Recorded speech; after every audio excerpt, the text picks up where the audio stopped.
অন্তর্বর্তী সরকারের প্রধান উপদেষ্টা হিসেবে দায়িত্ব নেওয়ার পর ডক্টর মোহাম্মদ ইউনূস ৯টি দেশে সফর করেছেন, যার মধ্যে কোনো পূর্ণাঙ্গ দ্বিপক্ষীয় সফর নেই।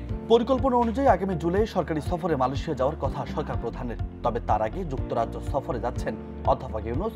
যুক্তরাজ্য সরকার এই সফরটিকে সরকারি সফর হিসেবে ঘোষণা করেছে। ৪ দিনের সফরে আগামী ৯ জুন লন্ডন সফরে যাচ্ছেন অন্তর্বর্তী সরকারের প্রধান উপদেষ্টা ডক্টর মোহাম্মদ ইউনূস।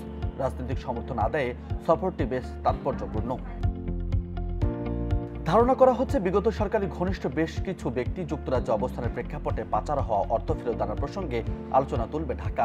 অন্যদিকে বিগত সরকারের সময়ে বাংলাদেশকে 4টি উড়োজাহাজ কেনার প্রস্তাব দিয়েছিলেন ব্রিটেন, সেটি ঢাকাকে মনে করে দিতে পারে দেশটি। সরকারের কর্মকর্তারা জানিয়েছেন, লন্ডন সফরকালে ডক্টর ইউনূসের যুক্তরাজ্যের রাজা তৃতীয় চার্লসের সঙ্গে সাক্ষাৎ হবে।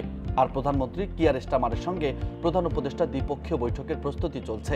আগামী 12 জুন বাকিংহাম প্রাসাদে রাজা তৃতীয় চার্লসের সঙ্গে দেখা করবেন ডক্টর ইউনূস। ওই দিন বিকেলে সেন্ট জেমস প্রাসাদে রাজা তৃতীয় চার্লসের হাত থেকে কিংস চার্লস হারমোনি অ্যাওয়ার্ড গ্রহণ করার কথা সরকার প্রধানের। আগামী 11 জুন 10 নম্বর ডাইনিং স্ট্রিটে কিয়ার স্টারমারের সঙ্গে প্রধান উপদেষ্টা দ্বিপক্ষীয় বৈঠক হওয়ার কথা রয়েছে। এছাড়া তিনি যুক্তরাজ্যের নীতি গবেষণা প্রতিষ্ঠান চ্যাথাম হাউস আয়োজিত এক সংলাপে অংশ নেওয়ারও কথা রয়েছে। ঢাকা লন্ডনের কূটনৈতিক সূত্র বলছে, ইউনূস স্টারমারের বৈঠকে বাংলাদেশ থেকে পাচার হওয়া অর্থ ফেরত আনা, বিনিয়োগ ও দ্বিপক্ষীয় বাণিজ্য বাড়ানো, রোহিঙ্গা সংকটের মতো বিষয়গুলো আলোচনায় আসতে পারে। তবে সামগ্রিকভাবে রাজনৈতিক সমর্থনের বিষয়টি গুরুত্ব পাবে বলে ধারণা করা হচ্ছে, যেখানে বাংলাদেশের গণতান্ত্রিক উত্তরণের সংস্কার, নির্বাচন, জুলাই আগস্টের নৃশংসতার বিচারসহ সরকারের বিভিন্ন উদ্যোগে যুক্তরাজ্যের সরকারকে পাশে চাইবে ঢাকা।